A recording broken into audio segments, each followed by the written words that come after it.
చాలా మంది social media ప్రతినిధులకి ఒకే ఒక చిన్న మాట నేను మీ ధనంజయ నేటి ప్రపంచం. ఇప్పుడు కర్ణాటకలో జరిగిన ఇన్సిడెంట్ కోసం అందరూ చెప్పుకొచ్చారు. కానీ ఇంతకు మీరు చేసిన తప్పు ఏంటో తెలుసా? ప్రేమించకపోతే చంపేస్తారా అంటే ప్రేమించిన కారణంగా అమ్మాయిని చంపాడు, అది మీ ఇష్టం. దానికి ఏంటంటే సోషల్ మీడియాలో ట్రోల్, రీల్స్ మీద రీలు. ఏంటది? ప్రేమించలేదు, అమ్మాయి ప్రేమించలేదు, బ్యాకప్ చేసింది, అబ్బాయి ప్రేమను ముద్దే చంపేశాడు. ఇది ప్రస్తుత నేటి ప్రపంచంలో జరుగుతున్న సమస్య. ఇప్పుడు మీరు చూస్తున్న వీడియో ఏంటో తెలుసా? కర్ణాటకలో ఒక అమ్మాయి, అంటే కర్ణాటక రాష్ట్రానికి చెందిన ఒక అమ్మాయి అబ్బాయిని ప్రేమలో బ్రేకప్ చెప్పిందని అబ్బాయి బస్ స్టాండ్లో చంపేశాడు. దాన్ని మనం ఏం చేసామంటే ట్రోల్ మీద చేసి సోషల్ మీడియా మొత్తం ఎక్కడ చూసినా ఇదే వీడియోని మనం పంపించి, అంటే ప్రేక్షకులకి వ్యూస్ కోసమో లేకపోతే మన ఛానల్స్ హైలైట్స్ కోసమో మనం చేస్తున్నాం. కానీ ఇదే తప్పు.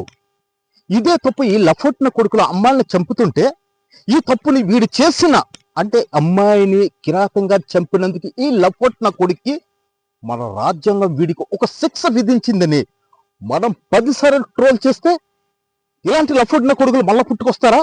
వాళ్ళ భయం అనేది పుడుతుంది కదా.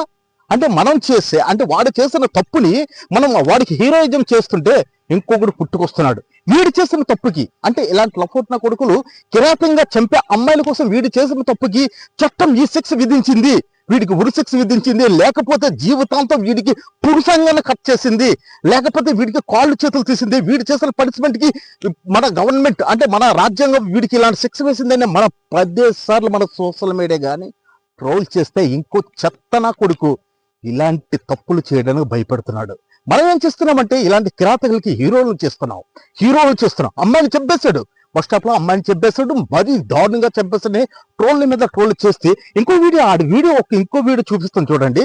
అంటే వాళ్ళ ఫ్రెండ్ కూడా వాడిని ఎలాంటి సపోర్ట్ చేస్తున్నాడంటే వీడు ఏదో, అంటే మహాభారతంలో ఏదో ఘనకారం చేసి వచ్చేటట్టుగా వీడిని సపోర్ట్ చేస్తున్నాడు వాడు. అరే మిమ్మల్ని ఒకే ఒక మాట ఆడతా, అంటే మీకు మీ సైకోలకు ఒకే ఒక్క మాట ఆడతా, అంటే అమ్మాయిని ప్రేమించకపోతే చంపేస్తారేట్రా? అమ్మాయిని ప్రేమించకపోతే చంపేస్తారా? అంటే ప్రేమ అంటే ఇదేనా? అంటే చంపుకోవడమేనా? బ్రేకప్ చేసిందే చంపాడు. నీ ఇంట్లో కూడా నీ అక్క, చెల్లి, నీ వదిని, మీ అమ్మాయిలు అందరూ ఉన్నారు కదా. అరే మీ చెల్లి ఎవరికైనా ప్రేమించిందనుకో, మీ చెల్లి ఇంకోటికి ప్రేమించిందనుకో, బ్యాకప్ చేశారని మాత్రాన్ని వాడు చంపేస్తే నీకు ఎలాంటి బాధ కలుగుతుందిరా? ప్రభుత్వానికి నాది మా నేటి ప్రపంచం నుంచి ఒకే ఒక రిక్వెస్ట్, ఇలాంటి చెత్తనా కొడుకులకి సభ్య సమాజంలో వీడికి ఇచ్చే పనిష్మెంట్ ఎలా ఉండాలంటే, ఎదుటివాడు ఈ తప్పు చేసిన వెన్నులో చనిపొట్టాలి. మీడియా ప్రతినిధులు కూడా నాది ఒకే ఒక మనవి, వీడు చేసిన కిరాతకలు చూపించొద్దండి. వీడు చేసిన పనిష్మెంట్కి, అంటే వీడు చేసిన తప్పుకి పనిష్మెంట్ చూపించండి. రెండోవాడు ఆ కిరాతం చేయడానికి, ఆ హత్యలు చేయడానికి భయపడతారు. మీరేమంటారు? కామెంట్ రూపంలో కామెంట్ పెట్టండి. ఇట్లు మీ ధనంజయ నేటి ప్రపంచం.